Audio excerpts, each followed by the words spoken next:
kembali di podcast The Perspective Alumni.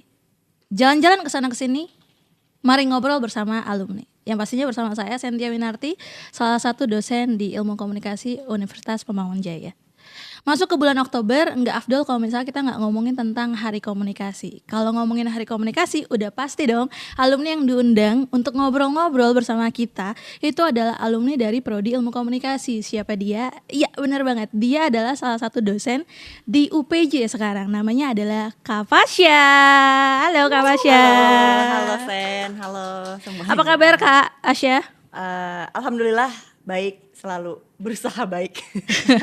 Kak Asya, mungkin kalau misalnya kita di sini udah pada kenal nih sama Kak Asya, tapi Jayazen mungkin banyak yang belum kenal Kak Asya. Boleh nggak sih Kak Asya kenalin diri dulu, lulusan mana, dan gimana aktivitas sehari-hari sekarang ngapain aja?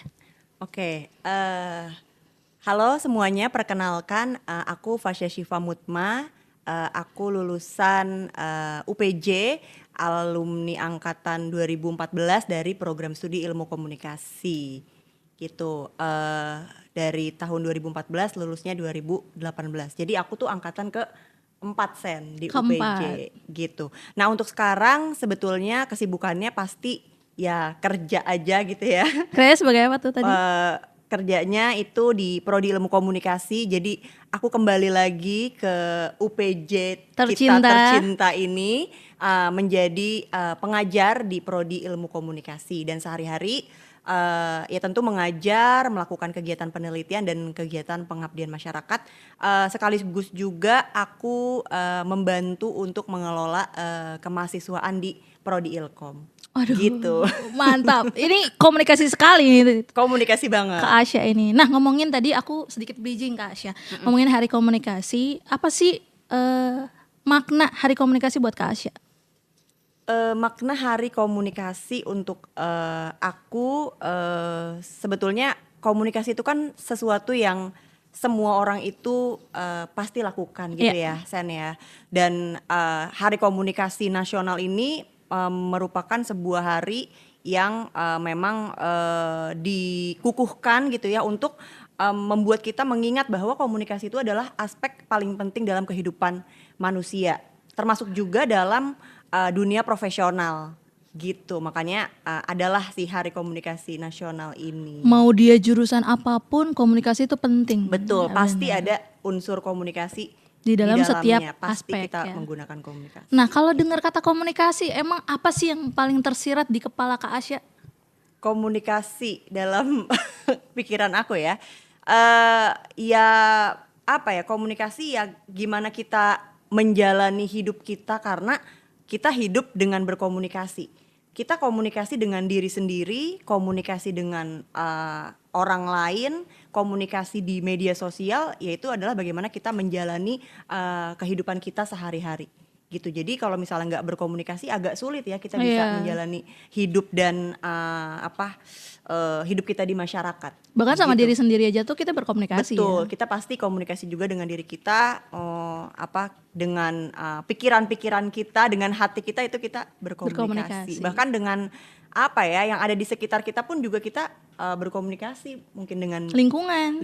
Makanya ada komunikasi lingkungan. Betul, kebetulan saya yang mengajar ya. Kak Asya yang mengajar. Nah, gitu, sebelum kita ngomongin banyak tentang ilmu komunikasi, aku mau flashback dulu waktu zaman Kak Asya kuliah. Ada nggak sih di UPJ ini teman-teman Jayazen, for information bahwa di komunikasi itu ada banyak minornya. Ya, ada jurnalistik, ada humas, ada PR. Nah, Kak Asya tuh minornya apa sih dulu waktu kuliah? Oke, jadi waktu aku kan kuliah 2014 ya Sen, dan itu tuh masih kurikulumnya waktu itu kurikulum aku lupa pertama atau kedua, tapi itu memang belum ada penjurusan yang seperti sekarang. Jadi belum ada minor broadcast sama PR nih yang sekarang. Fokus aja gitu komunikasi. Jadi dari dulu ilmu komunikasi secara luas. Jadi tuh dulu aku belajar fokus semuanya. Jadi ada belajar tentang jurnalistik, belajar tentang PR-nya juga. Jadi aku dulu liputan juga, nyari berita, bikin berita.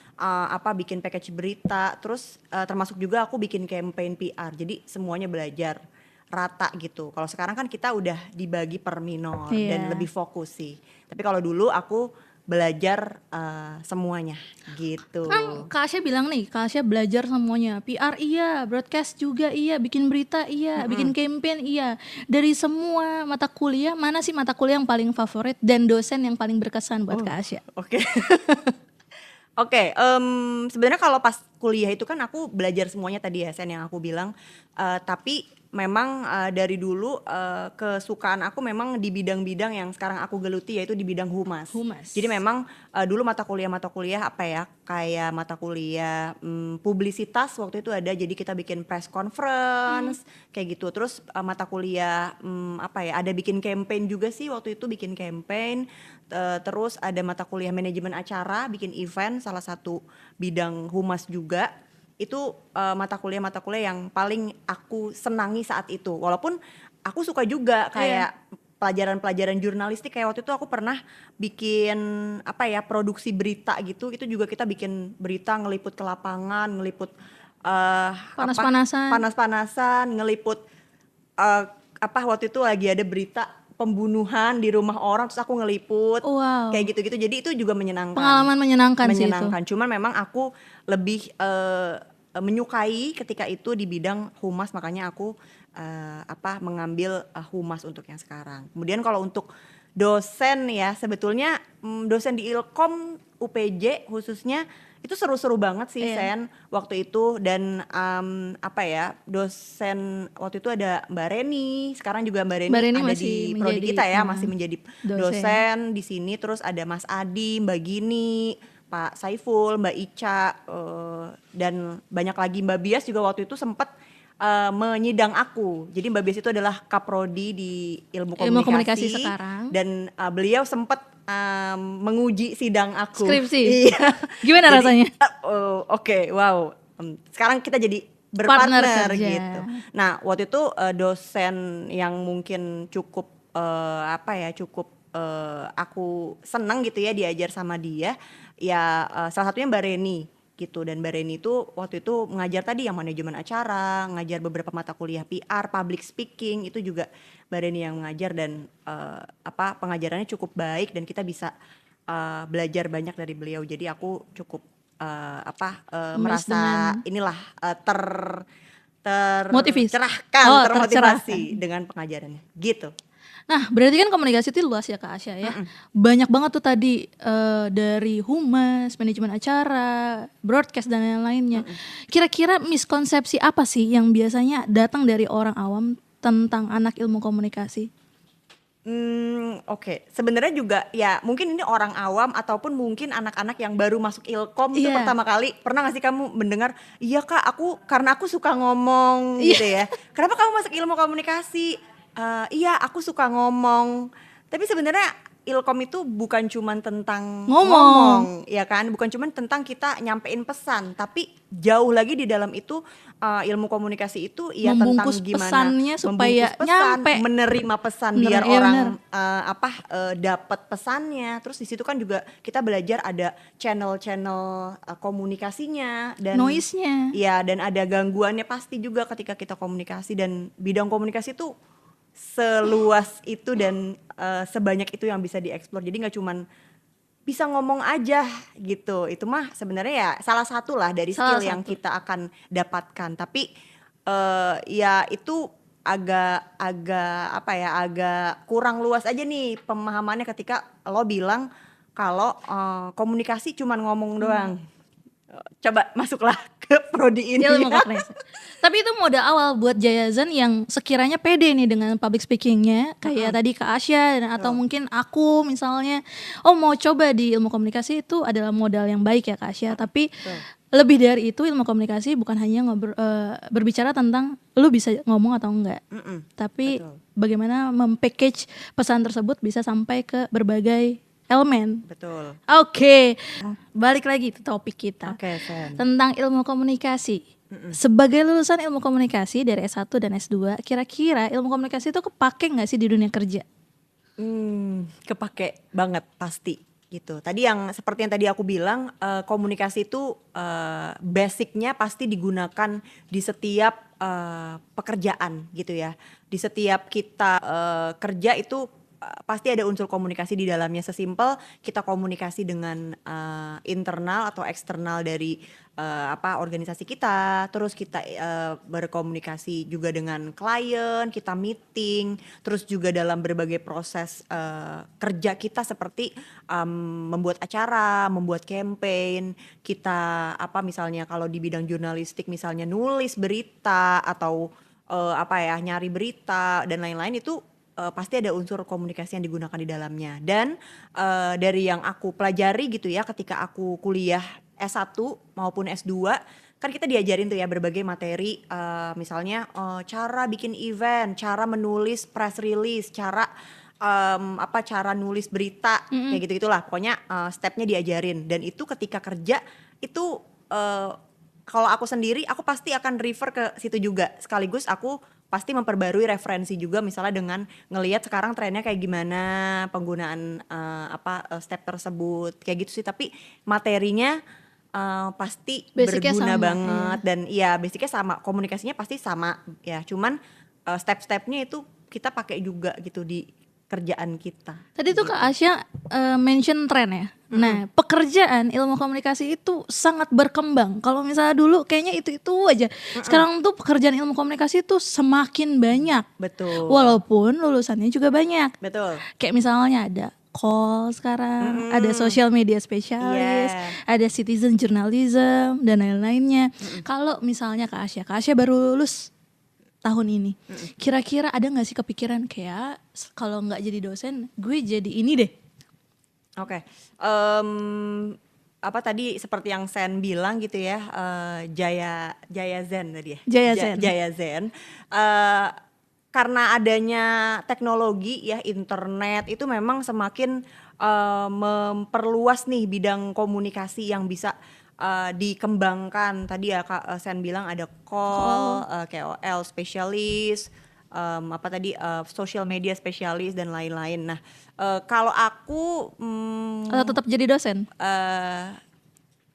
tetap jadi dosen, tapi aku juga suka di bidang event gitu ya Sen. Aku suka di bidang event, jadi aku pengen menggeluti bidang event, misalnya mungkin jadi IO atau mungkin event management team, gitu sih. Dan makanya jadi tim yang mempersiapkan sebuah acara-acara gede itu menjadi salah satu keinginan aku juga. Sebagai dosen ilmu komunikasi dan juga praktisi di event management, Kak Asya kan sering banget ketemu sama orang-orang dengan berbagai pengalaman dan culture yang berbeda-beda. Kira-kira tantangannya apa aja sih dalam komunikasi? Beda generasi kah? Atau perbedaan bahasa kah? Intinya tantangan berkomunikasi dengan berbagai pihak ya. Pastinya ketika kita di dunia kerja ya, baik kita berelasi dengan siapapun yang bersinggungan dengan kita, itu bisa jadi mungkin ada tantangan komunikasi yang kita temui gitu ya. Mungkin juga kadang-kadang perbedaan budaya organisasinya itu juga kadang-kadang bikin kita bingung nih, cara komunikasi dengan tim ini gimana, dengan organisasi ini gimana, karena kadang-kadang mungkin beda cara mereka mendelegasikan suatu pesan atau mendelegasikan pekerjaan, terus cara approvalnya gimana, itu juga menjadi salah satu tantangan.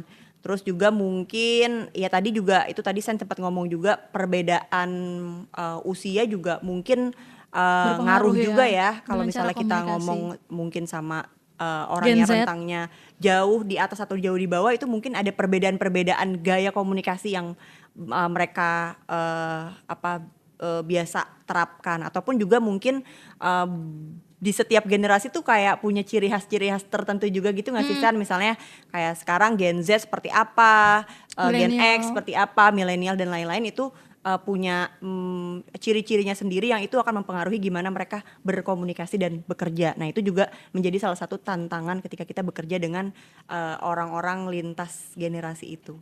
Gitu, pasti ada sih tantangannya. Nah, Kak Asya, ngomongin tentang skill dan tantangan tadi kan. Tantangan anak ilmu komunikasi adalah bagaimana supaya dia bisa survive melawan orang-orang yang juga punya kemampuan komunikasi yang baik. Dia bisa menciptakan konten dengan baik dan juga punya skill public speaking yang baik.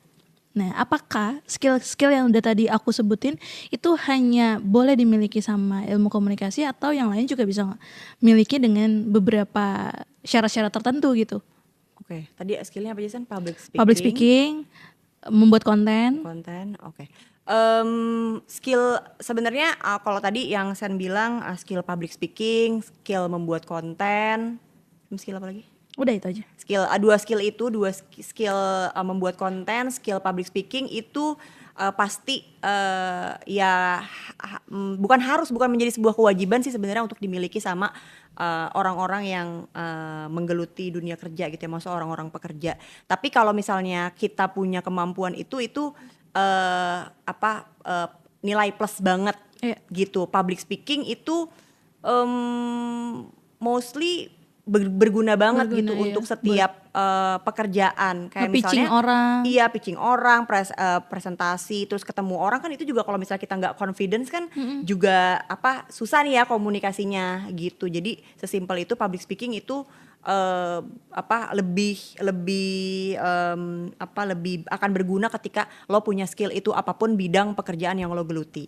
Tapi kalau misalnya kayak bikin konten gitu ya itu itu sebenarnya sebuah skill dan hobi yang oke banget kalau misalnya teman-teman punya itu gitu, karena ya sekarang konten bisa jadi duit kan Sen. Apa-apa bisa, maksudnya ketika lo bisa bikin konten yang bagus itu bisa dimonetize, lo bisa dapet duit dari situ, itu peluang yang bagus juga sebenarnya kalau misalnya bisa membuat konten. Dan sekaligus sekarang kan banyak ya konten kreator yang bikin konten-konten edukasi. Iya, betul. Jadi semakin mengedukasi orang, semakin memperkaya pemikiran orang, memberikan wawasan kepada orang, itu juga bagus banget sih maksudnya. Iya, soalnya kan sekarang seperti yang Jason semuanya tahu nih, kita kan ada hidup di dunia era digital ya. Betul. Semuanya serba konten, siapapun bisa jadi viral gitu.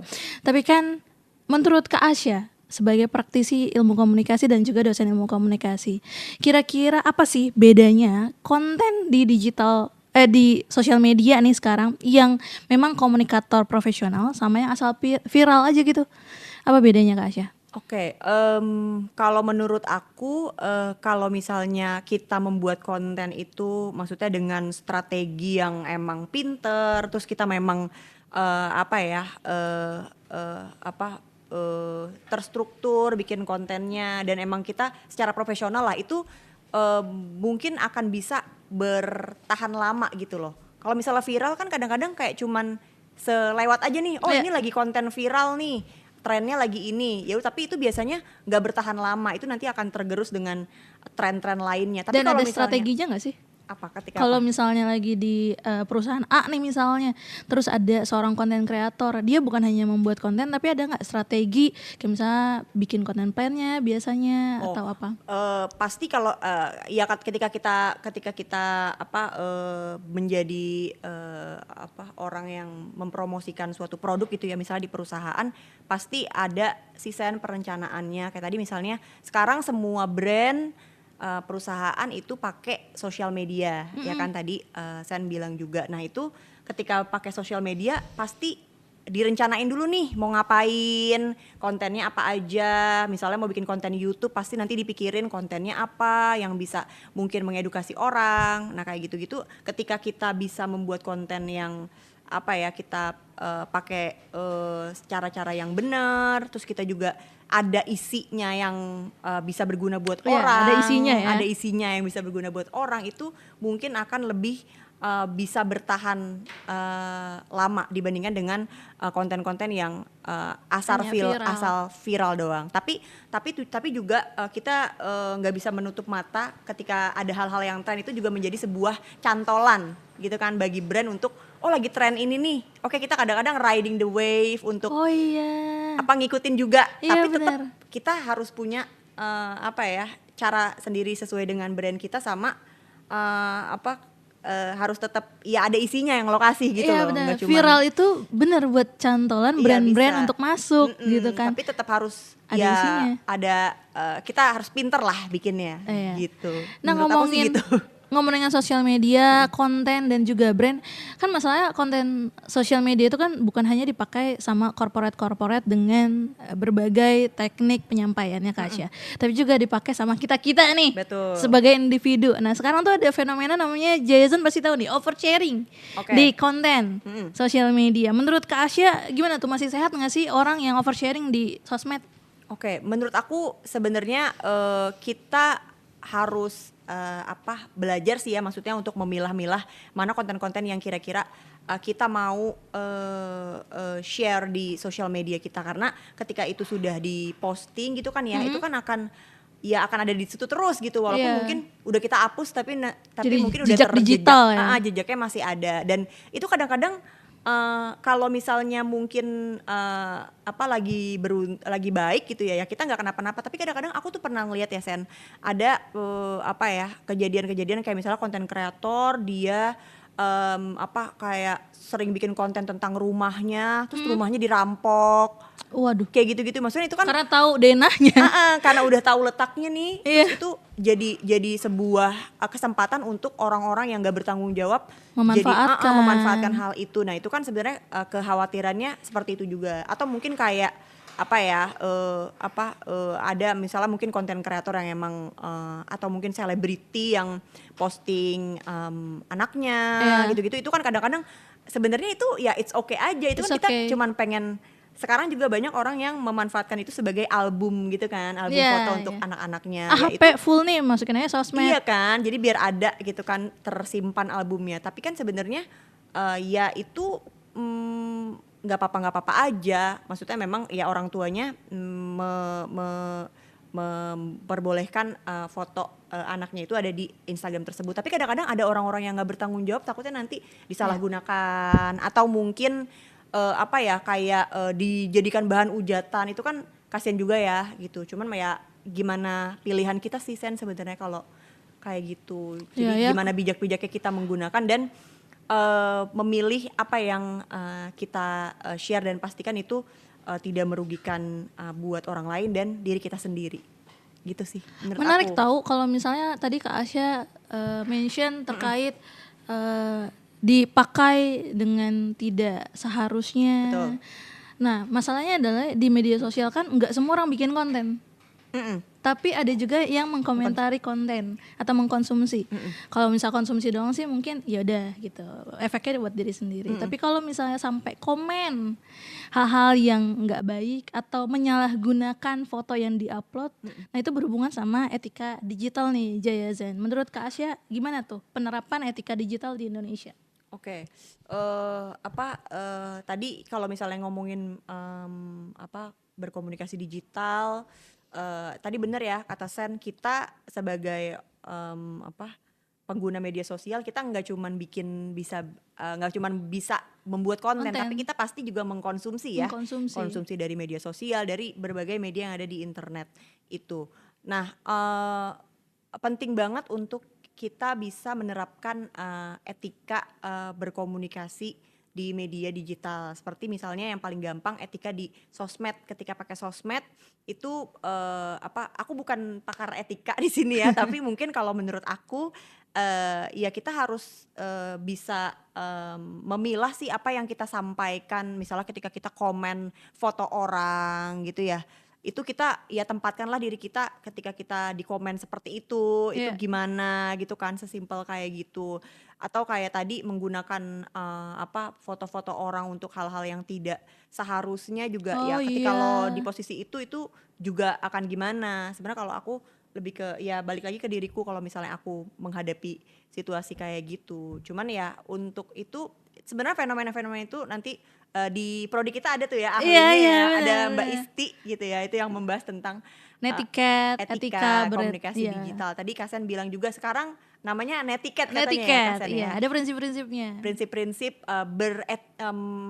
menerapkan etika dalam berkomunikasi di media digital gitu ya. Ya salah satunya ya kita harus saling menghargai antar sesama pengguna. Tadi misalnya menjaga tutur kata ketika kita merespon postingan orang kayak gitu sih. Dan ketika kita juga bikin konten, ya itu juga kita tetap harus etika dan menghargai semua yang ada di dunia maya, karena itu semua orang bisa lihat konten lo kayak gitu. Iya, jadinya kayak yang di dunia maya tuh sebenarnya juga interaksi seperti kita di dunia nyata aja nggak sih? Benar, tapi memang Cuma ya itu bedanya melalui termediasi. media itu Iya. gitu. Nah buat Jayazan yang masih suka pakai caps lock, itu ada netiketnya tuh ya. Oh ya, teman-teman gimana ya. tuh Kak Sen? Netiquette itu jadi ada prinsipnya Kak Asya, bahwa penggunaan caps lock di netiquette atau di media sosial atau tertulis itu dianggap sebagai teriakan. Oh, jadi kayak ngegas gitu Ngegas, ya? iya. Oke, Nah oke. itu hati-hati Nah itu buat kadang-kadang bisa Jayazan. menimbulkan salah paham Salah juga ya paham, kadang-kadang. iya. Padahal aku biasa aja, tapi ah. kenapa ngegas Nah, gitu. itulah. Nah itu menarik kalau misalnya teman-teman tertarik untuk join di ilmu komunikasi. Oh, ntar kita belajar ya cara Berkomunikasi dengan baik. persepsi, Persepsi. ya kan, mempersepsikan sebuah pesan itu juga ntar kita belajar. Seru di banget tahu ilmu komunikasi. Bener. Nah tadi kita cuma ngomongin sosial media Kak Asya. Padahal sumber informasi pada zaman ini 2025 itu bukan hanya dari sosial media, tapi juga dari media-media konvensional yang sekarang sudah mengudara lewat TikTok, YouTube atau situs daring gitu. Karena sumber informasinya terlalu banyak, jadinya masyarakat tuh kewalahan. Punya banyak banget nih informasi. Menurut Kak Asya sebagai jebolan ilmu komunikasi, gimana sih caranya supaya masyarakat tetap kritis di tengah banjirnya informasi? Supaya nggak kena hoax gitu. Oke. Ya media untuk kita mendapatkan informasi itu tadi banyak dari berbagai sumber, dan kita kadang-kadang juga nggak tahu nih mana yang valid, mana yang tidak valid gitu. Ya paling ya kalau kayak gitu sih ya kita harus bisa memilah informasinya, nggak cuman langsung plek nerima informasi satu habis itu mempercayai itu, tapi kita mungkin tetap harus kayak meng-cross check dari berbagai sumber untuk mencari validasi apakah benar nggak ini misalnya informasi yang kamu baca itu kayak gitu. Jadi emang harus double check atau mungkin kayak kalau kita nggak tahu kita nanya sama yang ahlinya. Iya. Mungkin kayak gitu sih, harus pinter-pinter sih Sen, karena kalau enggak kita bisa Hoax ketipu di mana-mana, juga. Apalagi iya. sekarang banyak penipuan juga Iya. kan, kayak semakin mudah teknologi, semakin mudah juga orang bisa memanfaatkan itu untuk nipu, kayak SMS penipuan, chat Iya. WhatsApp penipuan, atau kayak lo pernah lihat nggak sih kayak undangan Iya, undangan yang PDF itu. gitu-gitu, itu kan sebenarnya penipuan komunikasi digital juga ya. Jadi kita harus tetap sadar bahwa itu kita harus melakukan cross check benar-benar untuk setiap informasi yang kita temui di media gitu. Wih, Itu sih menurut aku ya. Kayak gua keren kayak banget gak ahli sih banget obrolan enggak sih? kita hari Aku ini? bukan ahli ya teman-teman. Keren banget obrolan kita hari ini Kak Asya. Nggak nyangka bahwa podcast ini udah di akhir obrolan. Nah tapi sebelum ngobrolnya berakhir, Jayazan, kira-kira Kak Asya, ada nggak sih pesan untuk generasi muda supaya jadi masyarakat yang jauh lebih kritis di era gempuran informasi ini?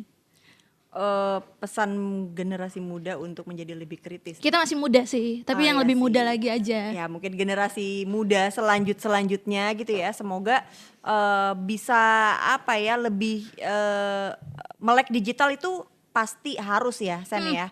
Kita harus melek digital, harus memperbanyak literasi digital, karena kita nggak bisa dipungkiri kita hidup di situ. Iya. Gitu. Jadi ya tadi bijak pakai media, bijak pakai sosial media, harus cross check informasi, harus banyak baca juga ya, kita masih banyak. Ada nggak sumber yang informasi. bisa kamu kasih ke Jayazan yang biasa kamu konsumsi? Eh, Buku atau apa? Kalau aku kebetulan aku nggak terlalu membaca buku ya, bacanya buku-buku kuliah aja. Tapi kalau untuk baca referensi, kalau aku suka baca portal berita gitu Iya, ya, iya. portal berita yang ya kayak Kompas, Tukmas.com, Detik.com, CNN. Nah itu aku sempetin diri untuk bisa selalu membaca itu, ataupun mungkin sekarang pakai medsosnya, kan sekarang mereka juga punya tuh model sosmednya yang kayak beritanya jadi bentuk reels, itu kan sebenarnya lebih enak ya. Tapi Lebih enak. dengan itu kita jadi tahu apa yang terjadi di Indonesia atau di dunia sekarang tuh kita jadi terupdate sehingga kita melek lah tentang informasi yang ada gitu sih. Jadi ya tadi kritis, terus cross check informasi, memperbanyak wawasan dengan banyak baca, mungkin dari media massa atau mungkin teman-teman suka baca apa ya, boleh digeluti aja, tapi yang penting tahu nih apa yang terjadi di sekitar kita sehingga kita tahu juga nanti kita sebagai masyarakat harus berbuat apa gitu. Wih, buat apa emangnya? Keren banget Kak Asya. Terima kasih Kak Asya sudah Sen. berada Thank di you, podcast The Perspective. Terakhir mungkin buat Jaya Zen yang sekiranya lagi bimbang mau pilih kampus di mana atau prodi apa, kira-kira Kak Asya gimana nih cara kita untuk meyakinkan mereka untuk masuk ke ilmu komunikasi bertepatan dengan Hari Komunikasi ini? Oke, kepada Jaya Zen semua, calon-calon alumni Ilkom seperti saya gitu ya, mari kita masuk ke prodi ilmu komunikasi. Kita ngajak nih teman-teman untuk ayo join di prodi kita karena prodi kita tuh seru banget ya Sen ya, seru banget. Belajarnya itu banyak, nggak cuman tadi ngomong doang, komunikasi itu nggak cuman ngomong doang teman-teman, tapi kita bisa belajar banyak banget hal di situ, bisa belajar banyak banget skill, salah satunya ya tadi skill public speaking ya, seperti yang mungkin Kak Sen terapkan ya di sini sebagai konten kreator juga gitu ya. Jadi teman-teman gabung di prodi Ilkom pasti bisa banyak banget yang bisa teman-teman pelajarin, yang dimana itu bisa untuk persiapan ke dunia kerja selanjutnya gitu. Terima kasih Kak Asya. Kita plus dulu buat Kak Asya. Terima kasih. Dan terima kasih juga untuk Jason yang sudah standby menonton podcast ini sampai akhir. Selamat Hari Komunikasi Kak Asya. Selamat Hari Komunikasi. Selamat Hari Komunikasi Jason sekalian. Terima kasih, sampai ketemu di podcast The Perspective selanjutnya. Dadah.